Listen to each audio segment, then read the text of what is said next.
c'est bien parce que j'ai été extrêmement frustrée de mon côté freestyle que j'ai appris des techniques pour devenir organisée. Mais on va dire que c'est pas que naturel, quoi. C'est trop frustrant, en fait, de pas parvenir à faire les choses parce que t'as trop d'idées, parce que t'as trop envie de faire des choses, parce que ça part trop dans tous les sens. Et par contre, j'ai toujours été adepte des to-do list, des carnets et tout. Et puis, un jour, voilà, j'ai été obligée d'essayer de me créer mon truc, quoi. Bienvenue sur le podcast Les coulisses de ton biz, le podcast pour apprendre à organiser ton quotidien d'entrepreneur. Je suis Marine, consultante et formatrice en organisation du biz. Ici, les invités ne vont pas te dévoiler leur stratégie, mais plutôt leur organisation du quotidien pour réussir à gérer leurs projets et mener à bien leur business. Parce qu'on ne se lance pas tous dans l'entrepreneuriat au même stade de notre vie, parce qu'on n'a pas tous le même cadre de vie non plus, et surtout parce que personne n'est pareil, il existe de nombreuses façons de s'organiser. Tu vas retrouver dans ces interviews des trucs et astuces pour organiser ton quotidien d'entrepreneur et bien plus encore. Alors prépare-toi un thé ou mets tes écouteurs pour faire ton sport et je te souhaite une bonne écoute. Je te retrouve aujourd'hui pour mon podcast Les coulisses de ton biz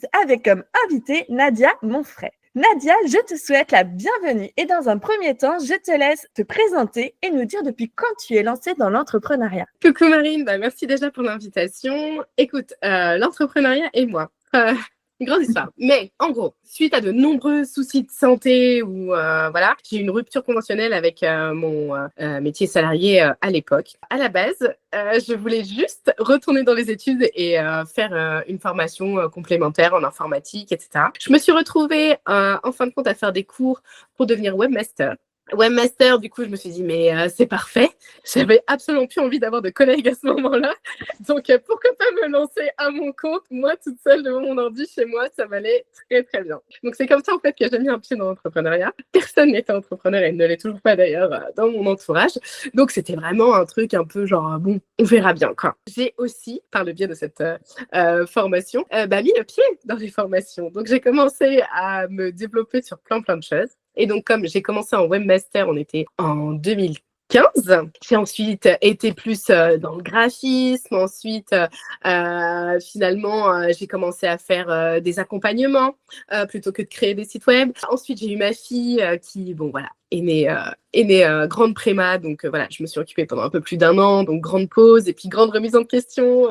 Qu'est-ce que je fais maintenant? Parce que j'avais plus trop envie de faire ça. Et en fait, ce qui m'avait bien plu, c'était effectivement d'accompagner. Donc, j'ai commencé dans un premier temps à être plus avec d'autres formations, donc dans le coaching, dans l'énergétique aussi. Voilà, j'ai commencé à faire des soins énergétiques. J'avais envie d'autre chose à ce moment-là. Et puis après, il y a eu au moment du Covid, voilà, grand chamboulement, etc. À nouveau, grande remise en question sur ce que j'avais envie de faire. Et finalement, ce qui revenait régulièrement, c'était que je finissais toujours par traiter avec mes coachés, voilà, d'équilibre, vie pro, vie perso, de vie parentale, d'organisation, de comment on fait un emploi du temps pour que ça fonctionne pour nous et notre business plutôt que de se faire rouler dessus.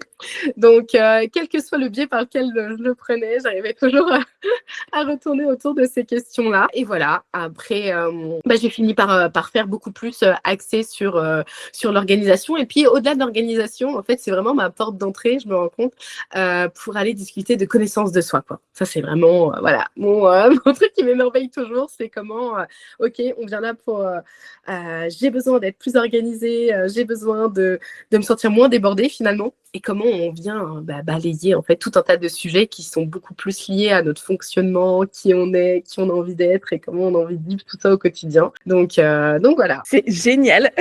Du coup, tu vas fêter tes 10 ans l'année prochaine d'entrepreneuriat. Ouais, déjà. Ah ouais, c'est fou. C'est vrai, je m'étais même pas rendu compte. Il va falloir faire une fête pour ça, tu le sais. C'est vrai. Du coup, Nadia, là, actuellement, tu es plus dans le consulting en organisation, on est d'accord? Oui. Ouais. Je fais beaucoup plus de ça. J'ai aussi fait des formations sur le sujet pour faire vraiment la première approche soi-même devant son emploi du temps. Quelles sont les questions qu'on se pose pour pouvoir remettre tout ça à plat. Mais je suis beaucoup plus axée organisation, oui. Génial. Je vais enchaîner avec un petit ceci ou cela pour mettre en appétit un petit peu. Okay. Même si là, on est déjà dans une bonne vibe pour le podcast. Tu es prête? Allez, c'est parti. On y va. Thé ou café? Café au lait. Café au lait. Je l'avais pas eu celle-ci encore. PC ou Mac? Longtemps PC, Mac maintenant. Mac maintenant. Tu te souviens pourquoi tu as fait le switch entre les deux? En fait, c'est parce que je suis passée d'un ordi portable, entre guillemets, classique à l'iPad. J'avais besoin de quelque chose de beaucoup plus maniable et j'avais envie de tactile, etc. Et à l'époque, c'était beaucoup plus l'iPad que d'autres ordinateurs portables. J'avais envie de dessiner, etc. Enfin, voilà.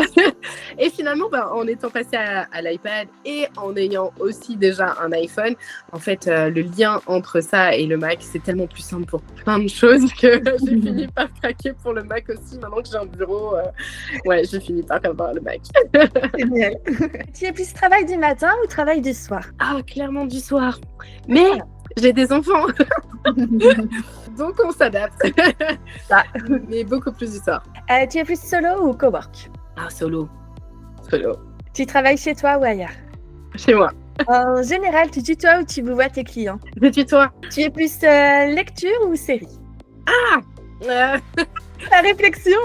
Ouais, grave, parce qu'en fait, les deux, mais peut-être par période, en fait. Il y a des moments où série à fond, et il n'y a vraiment plus le temps de lire. Et puis, il y a un moment où je vais me mettre à une lecture, et puis là, ça y est, c'est fini, je connais plus l'écran, quoi. Là, je suis à fond dans mon bouquin, et je les enchaîne, 5-6 d'affilée. Donc, ça dépend. Vraiment, c'est par période. Très bien. Tu es plus podcast ou YouTube? Podcast. Vraiment podcast. Vraiment, à fond. Tu es plus Insta ou LinkedIn? Ah, Insta. LinkedIn, j'arrive pas. Il n'y a rien à faire, j'arrive. Et enfin, je pense connaître la réponse, mais tu es team freestyle ou organisé? Ah, écoute, les deux. Les deux. Parce que j'ai été extrêmement frustrée de mon côté freestyle que j'ai appris des techniques pour devenir organisée. Mais on va dire que c'est pas que naturel, quoi. Voilà. Ouais. J'ai jamais eu ça encore. En fait, tu as été trop frustrée d'être freestyle, donc tu t'es organisée.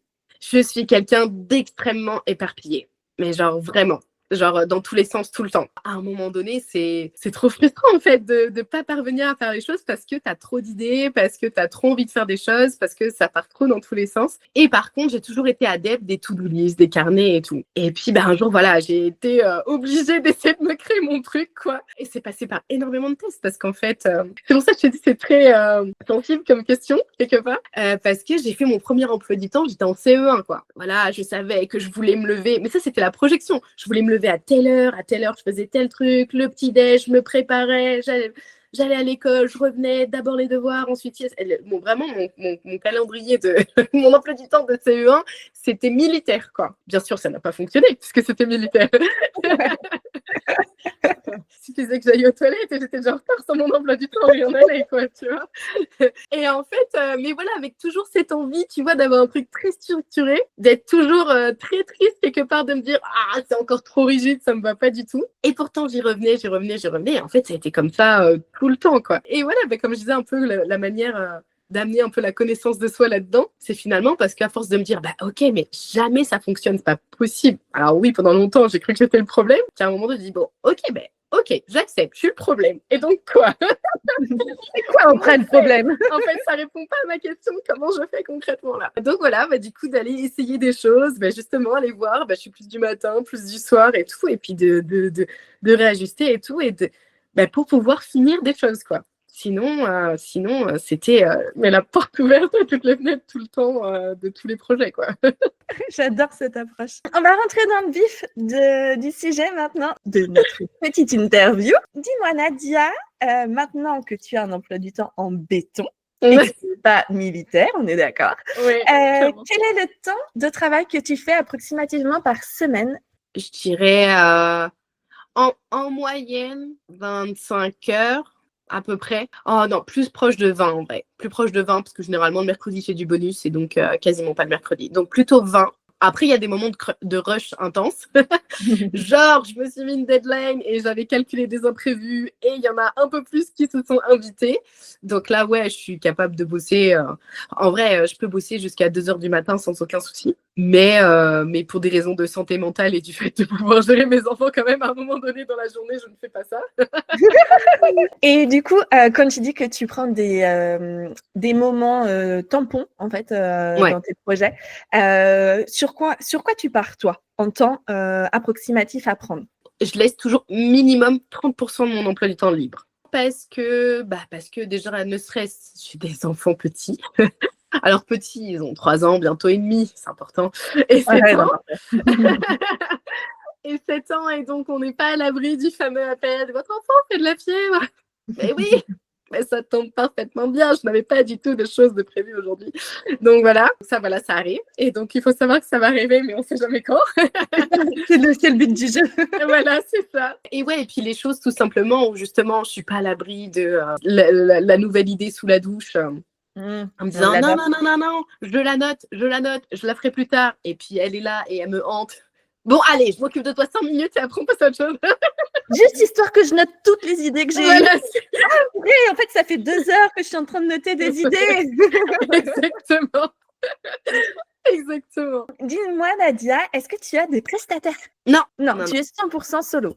Ouais, ouais, ouais. Est-ce que tu peux nous dire, du coup, si dans ton temps de travail sur la semaine, tu as une semaine type? Alors, oui et non.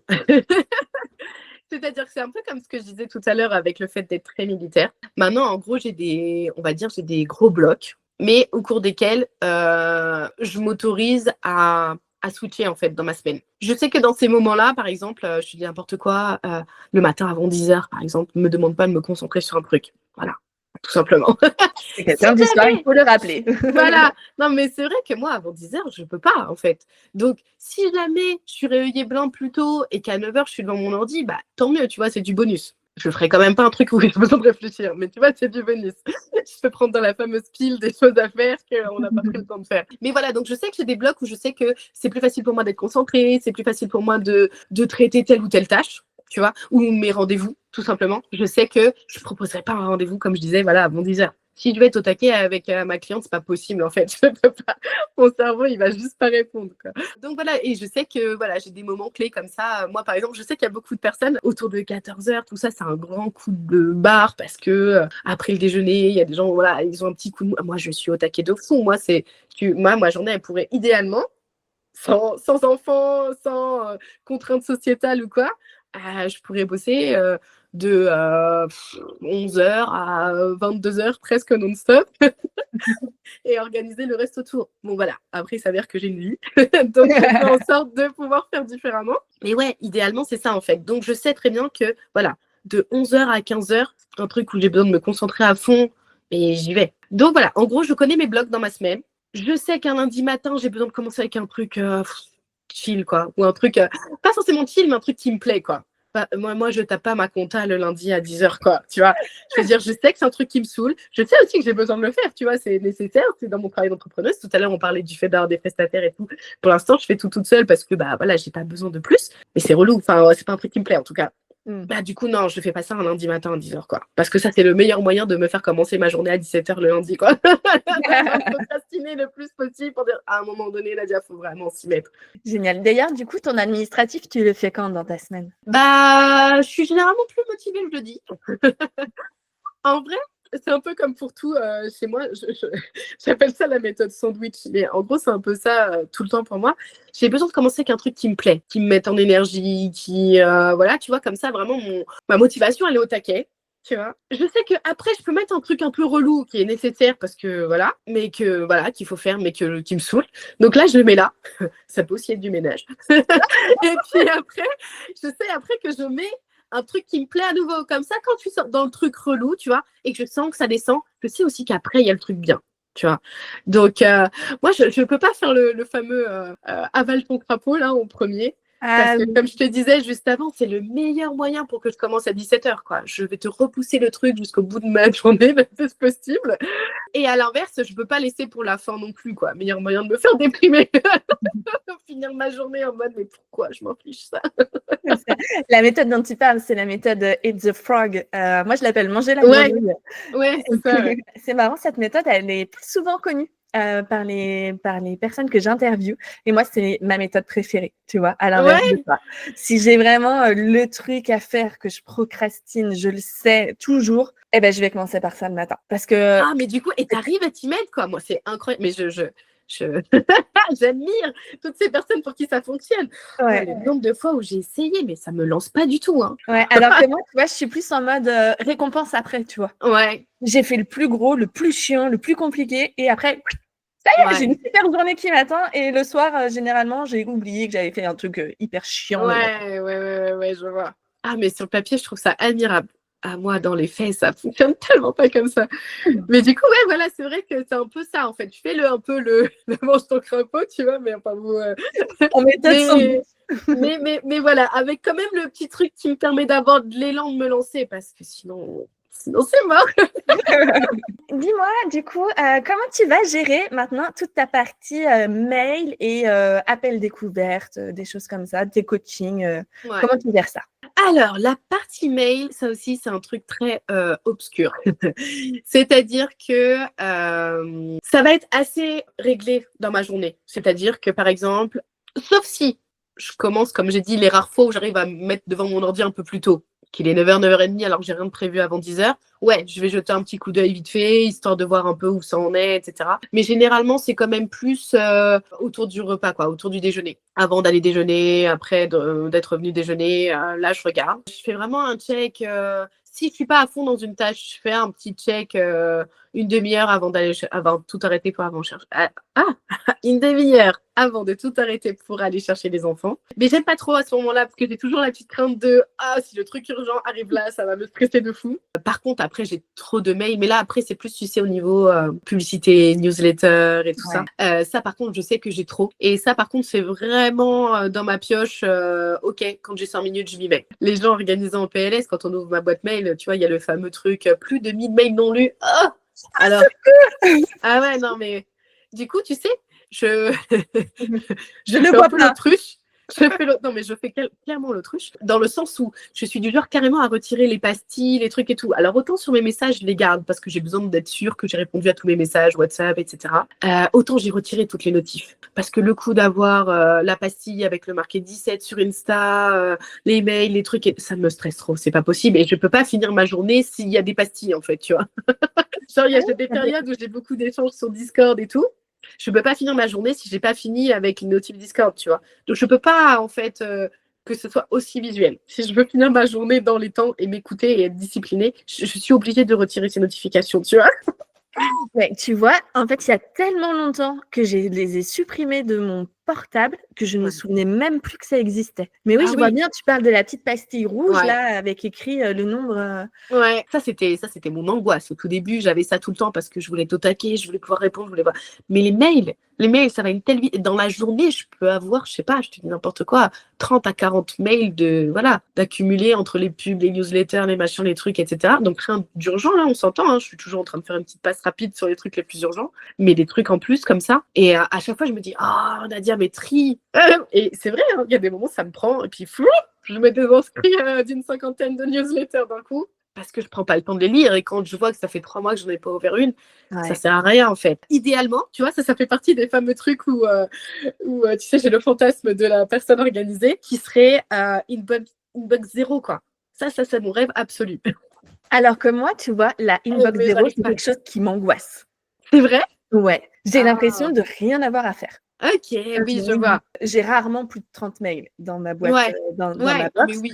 Voilà, Ok. mais tu vois, tous mes rendez-vous que j'ai via Z-Call, là, en fait, tant qu'ils ne sont pas passés, je les laisse dans ma boîte de réception, tu vois. Après, tout ce qui est newsletter et choses comme ça, c'est vrai que je ne les ai pas sur ma boîte pro, je les ai sur ma boîte perso. Et pour le coup, pareil, je fais souvent un tri où je me désabonne. En fait, ça m'énerve de voir des noms apparaître et que je me dis, mais en fait, celle-ci, je ne la lis jamais, donc pareil, il y a des dimanches matins où j'ai rien à faire bizarrement, tu vois, et là pareil, je me désinscris. Ouais, voilà, c'est ça.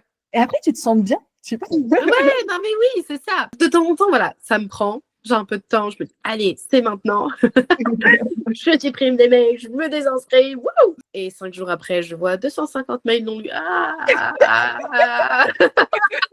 Pourquoi tant de haine? Pourquoi j'ai fait ça?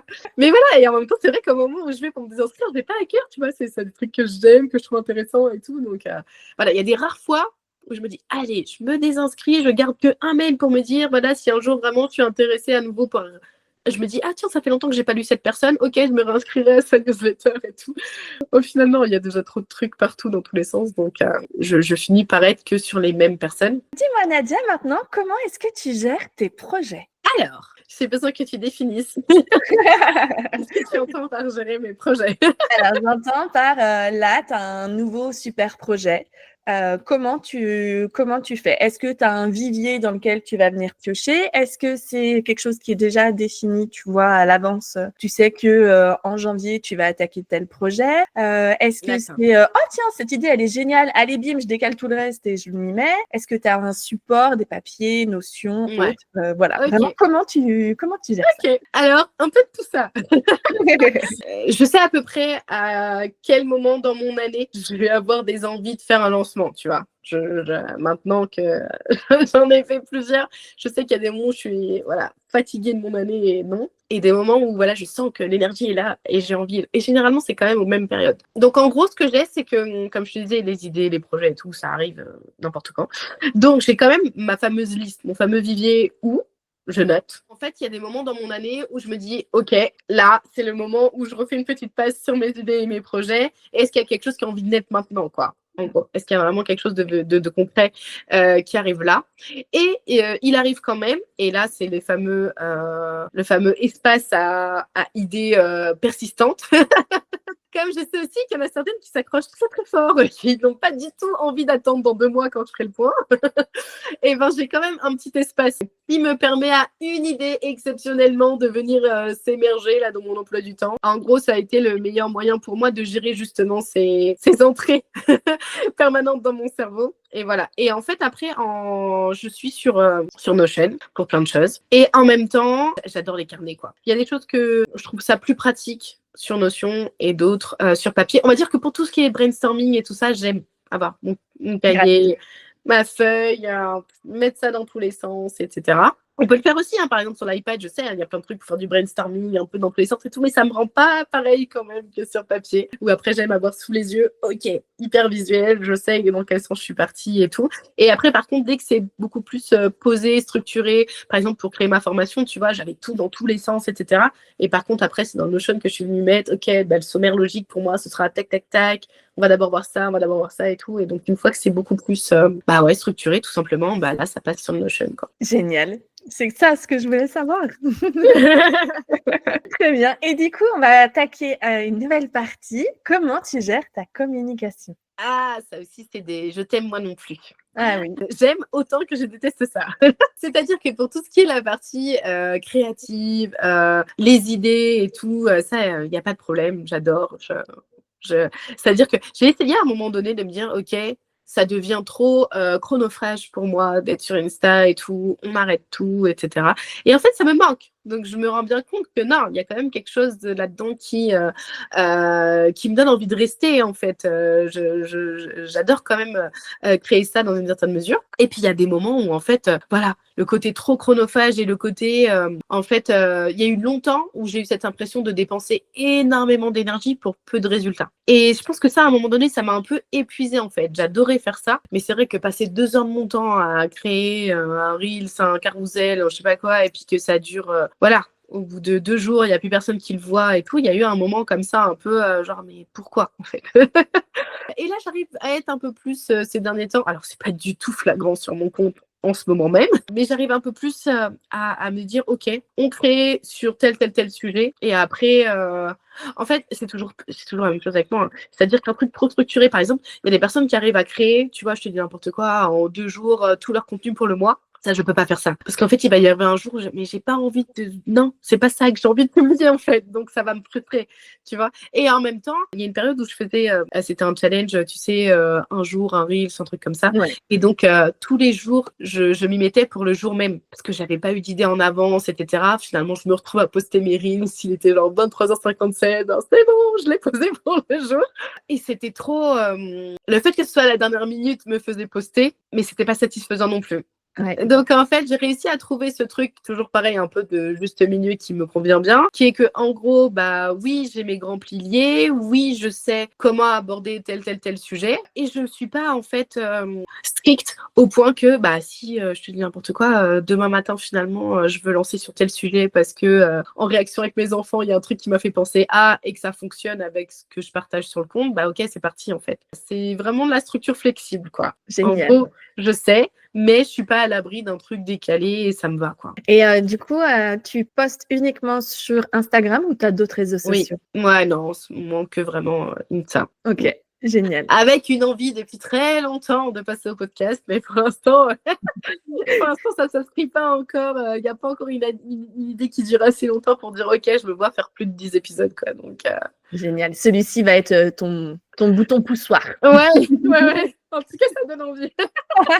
On va revenir sur la partie un peu plus organisation. Quel serait ton conseil en organisation que tu donnerais à un entrepreneur? Alors, je vais t'embêter. Je vais dissocier 2 types d'entrepreneurs, juste pour l'exemple. Ok. Je dirais aux entrepreneurs qui sont parents. Disons que c'est surtout pour eux que le conseil, je trouve, tient le plus. Ça marche pour ceux qui ne sont pas parents, mais disons que c'est encore plus flagrant. Donc, quand on est parent, c'est que c'est bien de dissocier vie pro, vie perso, mais qu'en fait, il n'y a pas que ça. En fait, ce qu'on appelle perso, dans ces cas-là, c'est tout ce qui n'est pas pro. Ouais. Sauf qu'en fait, dans perso, il y a le perso qui est que de toi, avec toi-même, et le perso de ta vie en société, en fait, avec ta famille, avec tes enfants, etc. Donc, c'est pour ça que je te dis, en vrai, c'est un conseil qui fonctionne pour tout le monde, mais qui est encore plus flagrant quand on est parent. Parce que généralement, on te dit, ouais, vie pro, vie perso, il faut que j'arrive à faire 50-50, etc. Et tout. Déjà, 50-50, non, que ça dépend de plein de choses. Mais en plus de ça, en fait, dans ton 50% de perso, t'as toi, ton temps pour toi, ton temps pour voilà, ton sport, mais même genre juste la maison, le ménage et tout, et ton temps avec les autres. Et de vraiment dissocier en fait ces trois-là. C'est hyper important parce que ça peut être très vite frustrant et culpabilisant de s'enfermer dans un truc vie pro, vie perso. J'adore. Voilà. Je suis convaincue de ce que tu dis. Oui, et puis du coup, plus de manière générale, donc sans forcément parents, c'est vraiment le fameux imprévu, quoi. Ne jamais remplir à fond son emploi du temps, en fait. Toujours prévoir de l'espace. Toujours. Et ça ne veut pas dire qu'à la fin de la semaine, il n'y aura pas des retards, il n'y aura pas des choses qui seront décalées et tout, hein. Mais je trouve qu'on le vit quand même mieux quand on sait qu'on a le temps. Si jamais on a ce fameux imprévu, il y a moins ce stress de dire ok, comment je fais, etc. Alors que quand c'est pas là, on a l'impression d'être toujours débordé, quoi. C'est très bon conseil. Est-ce que Nadia, il y a une méthode en organisation que tu détestes? Pardon, ça y est, il y a un truc qui m'est venu. C'est pas tant que je la déteste. Je la comprends sur le papier, mais je la trouve très peu praticable. C'est la fameuse matrice d'Eisenhower. Ah oui. Ça, c'est vrai que ça a été un peu mon cheval de bataille là, pour cette rentrée en septembre. Là. Parce que très souvent, justement, les filles venaient me voir en me disant oui, je comprends bien le principe, mais en fin de compte, tout finit dans urgent et important, quoi. Donc, qu'est-ce que je fais au milieu de tout ça, quoi? Enfin, je comprends que ça puisse être, voilà, frustrant et culpabilisant de se dire ok, on a une méthode, on sait, bon, voilà.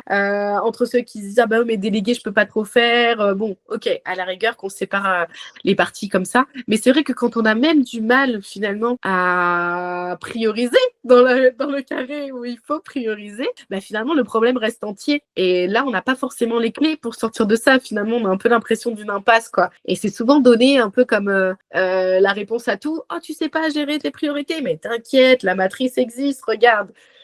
Et c'est pas, des fois, voilà, c'est pas si simple de venir pratiquer cette matrice-là.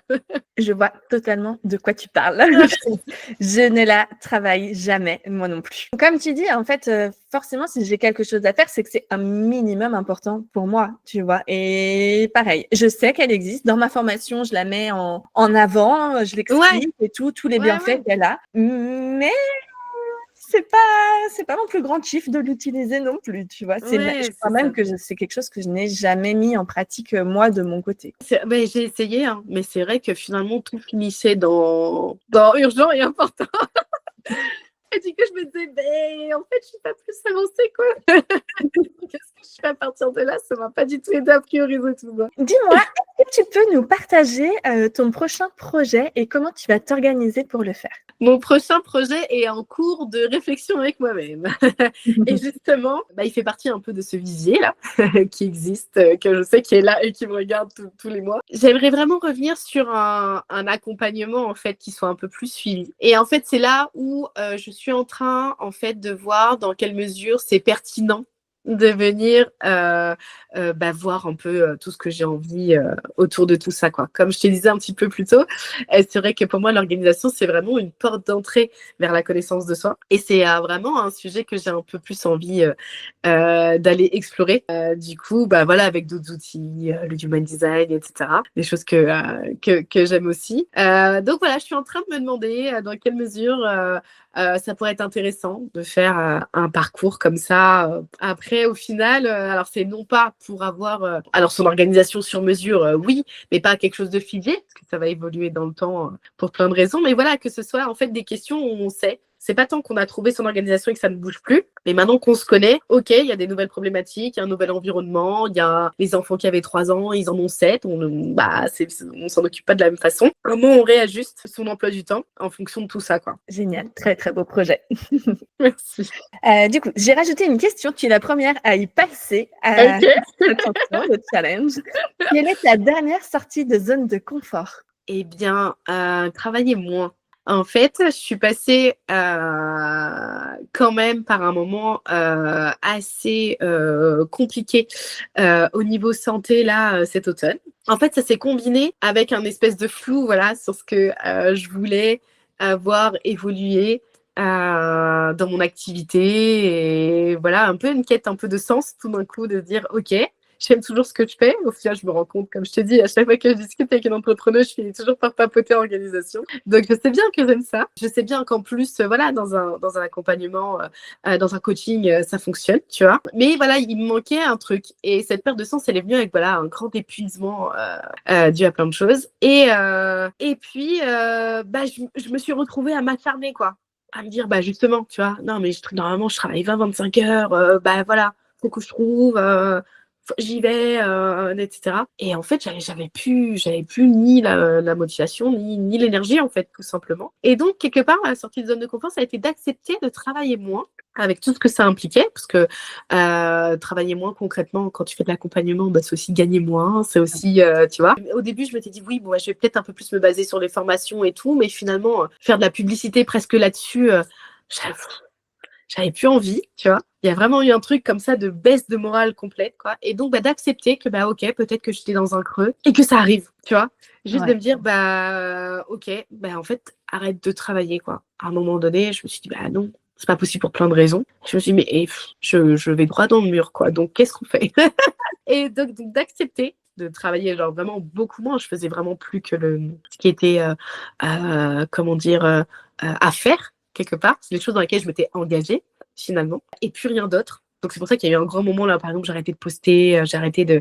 Voilà, j'ai arrêté énormément de choses à un moment donné juste pour me dire, ok, on récupère un peu de cette énergie, on vient voir un petit peu ce qui est encore là, ce que je fais par plaisir, ce que je fais parce que je suis obligée, comment on organise tout ça et comment on fait pour remettre un peu de fun et voilà, de joie là-dedans en fait, que ça remotive tout simplement, que ce soit à nouveau de me dire ouais, j'ai envie de faire ça, quoi, je suis contente de le faire et tout. Donc ouais, ça a été voilà cet automne avec tout ça, quoi, tous ces questionnements. Du coup, tu as retrouvé la joie et tout dans ton business. Et du coup, je suis partie 2 semaines à La Réunion. Il y a mon père qui habite là-bas. Donc j'en ai profité pour vraiment faire...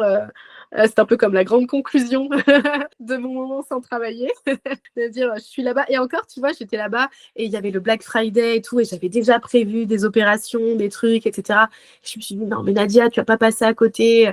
Tu as déjà tout prévu et tout. Donc, j'ai commencé à le faire. Et en fait, le dernier jour du Black Friday, impossible de me connecter. Le lundi, là, le fameux Cyber Monday où j'avais prévu mon dernier jour et tout, qu'importe où j'étais, mon ordinateur il captait pas, mon téléphone il captait pas et tout. À un moment donné, je me suis dit, mais juste stop, t'as dit que t'étais en vacances et que t'avais besoin de souffler, mais tant pis en fait. Donc ça a été vraiment comme mon dernier test, tu sais, ultime, de dire est-ce que vraiment t'arrives à pas bosser, tu vois. L'univers était là en te disant. Ah ouais, là vraiment, c'était vraiment ça. Voilà, c'est ça. Après les 2 heures en panique, à me dire mais c'est pas possible, ça capte pas, j'ai plus qu'une dernière sonnerie, machin et tout. Et puis on me dit mais t'avais dit que tu bossais pas en fait pendant ces vacances, donc stop. Et du coup, j'ai arrêté. Ça a été très désagréable dans un premier temps. Et après, de me dire, mais voilà, c'est des vacances, t'as le droit en fait. Donc, la fin du séjour a été en vacances. Et depuis que je suis revenue, bah justement, il y a à nouveau toutes ces idées, il y a à nouveau plein de trucs qui arrivent, qui reviennent, etc. C'est vraiment, de toute façon, si je me réveille et que j'ai 17 nouvelles idées, c'est vraiment juste la preuve que ça va mieux, que l'énergie est là, que tout va bien. Une journée où je me réveille pas avec 17 nouvelles idées, c'est que vraiment je suis trop fatiguée. Donc là, c'était justement agréable en fait de sentir, de dire ah bah tu vois ce matin, oh j'avais encore jamais pensé à ça, oh ça c'est bien. Voilà, c'est bon, on est sur la bonne voie, il y a un truc qui est en train de se reconnecter, donc on est bon. Génial. Ça me parle énormément. J'ai beaucoup travaillé là-dessus cette année aussi, sur le lâcher prise, sur le temps off que tu prends pour avoir du vrai temps off. Comme toi, je suis convaincue que ça fonctionne. Et c'est vrai, hein, tu sais, bah justement, toi aussi, organisation et tout. Moi, je me rends compte que, tu vois, je te disais tout à l'heure, entre 20 et 25 heures de boulot. Et c'est vrai, sur le papier, c'était vraiment ça. Mais il y avait des jours où, tu vois, un dimanche matin, à 10 heures, j'étais en train de me dire, ah ouais, dans le prochain reel, ce serait trop cool de mettre ça et tout. Et tu vois, c'est pas grand-chose. Et en fait, dans ma tête, j'ai jamais calculé ça comme étant du travail. Ce qui est vrai. En soi, voilà, t'as une idée, ok, tu la notes et puis c'est fini. Mais en fait, c'était tout le temps là, en fait. C'était quand même tout le temps là comme un onglet ouvert, tu vois. Je m'étais rendu compte que je fermais jamais tous les onglets, les fameux onglets qu'il y a sur l'ordi, tu vois. Mais en fait, dans mon cerveau, les onglets, ils étaient jamais fermés. Et puis, bah, ça pouvait popper à n'importe quelle heure. Je te dis, voilà, moi, je suis du genre à m'endormir super tard. Enfin, super tard. Bon, mon mari, à 23h, il est couché. Pour moi, c'est très tôt, quoi. Genre, moi, à 1h, 1h30 du matin, je suis encore réveillée. Après, l'inverse, c'est vrai aussi. Hein. C'est-à-dire que lui, à 7h, il est au taquet. Moi, à 9h, faut pas me donc voilà. Mais du coup, ouais, voilà, bah du coup, à 1h du matin, se dire ah bah ouais, prochain projet, trop cool, trop nanani. Et en fait, pour moi, dans ma tête, c'était pas du travail. Là, quand je suis en train de te le dire, pour moi, c'est vraiment pas du travail, tu vois. Mais c'était toujours là. Et en fait, bah, mine de rien, bah, ça te prend un peu de la bande passante, ça prend un peu d'énergie, ça prend un peu de ci, ça prend un peu de ça. Et donc, voilà, que sur le papier, oui, tu travailles tes 20-25 heures, mais que finalement, bah, couper complètement, bah, c'était pas si simple. Je sais pas si ça va l'être plus maintenant, mais en tout cas, j'essaye de faire différemment. Donc, on verra bien.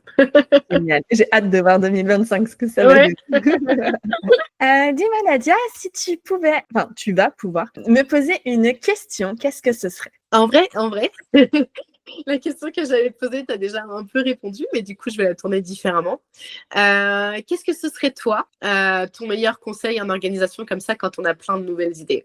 Ah, alors moi, mon meilleur conseil quand tu as plein d'idées comme ça qui pop, c'est de les noter. Toutes.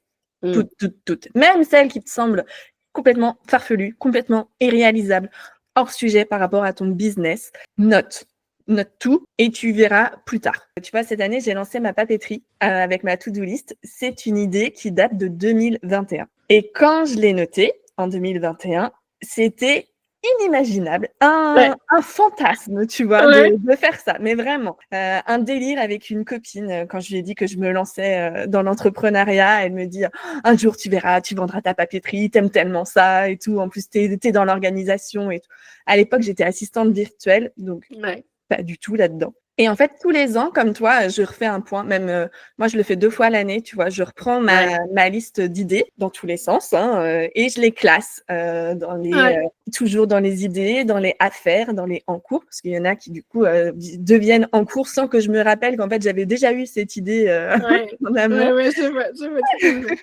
Du coup, c'est aussi quand ça arrive, tu sais, que je me rends compte que « Ah, mais ça, en fait, je suis en train de le faire. » C'est vraiment une bonne idée, tu vois. Je vois tout à fait. Et du coup, voilà, en fait, moi, je l'ai fait là, tu vois, en fin d'année et je l'ai fait vers le mois de mai-juin parce qu'on arrive au milieu de l'année et du coup, pareil, refaire un point sur tes idées et après, les mettre en priorité, celles qui vont faire le plus avancer ton business, vraiment. Et du coup, garder toujours des idées sous le coude pour le kiff. Vraiment, moi, ma to-do list, j'avais 1 semaine sans mes enfants et du coup, je me suis rendu compte que j'avais beaucoup de temps quand je m'en trouvais. C'est incroyable. Ça ne m'était jamais arrivé, en fait, de ne pas les avoir toute la semaine. Et bah, du coup, comme j'avais du temps, je me suis mise, tu vois, sur mon outil et tout, à imaginer ma to-do list. Puis je me suis dit, allons-y.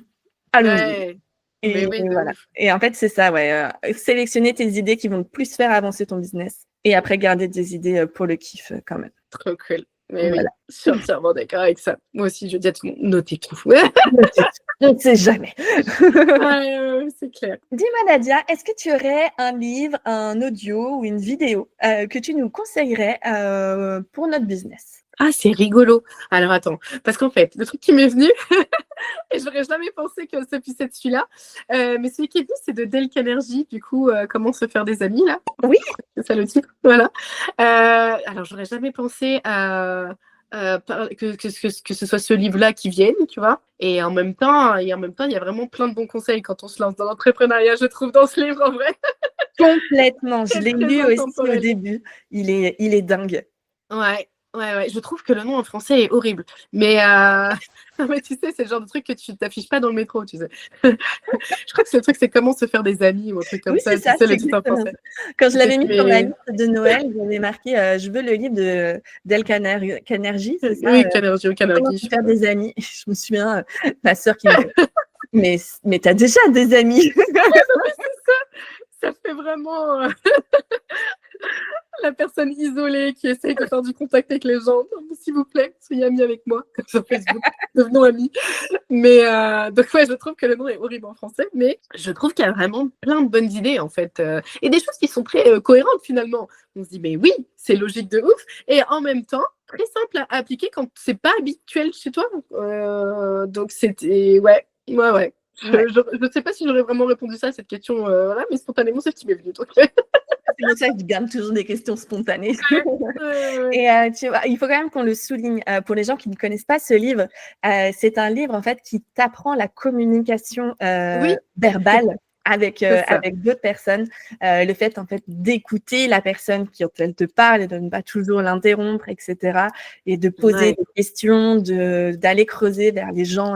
Et Ouais. Et puis de vraiment comment, intéressant. en fait, avoir des échanges intéressants, en Ouais. fait, avec les gens, en s'intéressant vraiment à eux et pas juste de parler de la pluie et du beau temps, finalement. Donc, ouais, je trouve dans l'entrepreneuriat, c'est hyper intéressant, du coup, parce que là, on découvre des personnes et des projets, du coup, hyper intéressants aussi avec ces méthodes-là, quoi. Donc, voilà. Ça va être ma dernière question, Nadia. Qui Ok. voudrais-tu entendre ici et pourquoi? Ah, je pense que quelqu'un, tu vois, Valentine Elsmortel. Oh là là, la pauvre, à chaque fois, j'écorche son nom. Ilsmortel? Ouais, je crois que c'est ça. Bon, elle est belge. Et en fait, j'aime bien son approche du business, si tu veux, parce que c'est une façon très droite au but dans sa manière de fonctionner. Moi qui suis voilà, du genre à être hyper éparpillée, partir dans tous les sens, etc. Elle a une idée, ça devient un projet, ça devient un produit, et voilà. Et en fait, j'aime beaucoup son approche qui peut paraître en fait minimaliste si tu l'appliques que pour ton projet principal, j'ai envie de dire. Et en même temps qui permet à toutes les personnes comme nous qui avons plein de projets de pouvoir rendre certes minimaliste ce projet-là, mais de pouvoir faire vivre ensemble plusieurs projets justement, en fait, de simplifier suffisamment ton projet pour laisser de la place à d'autres de vivre en même temps. Trop bien. Bah écoute, je l'ai ajouté à ma liste. J'irai la contacter avec grand plaisir. Nous voilà arrivés à la fin de cet épisode, Nadia. Ça a été un plaisir ce partage tout en sourire et en smile et bonne humeur. Je suis convaincue que cet épisode vous a plu à vous aussi. N'hésitez pas à nous le partager dans les commentaires, à liker et à vous abonner.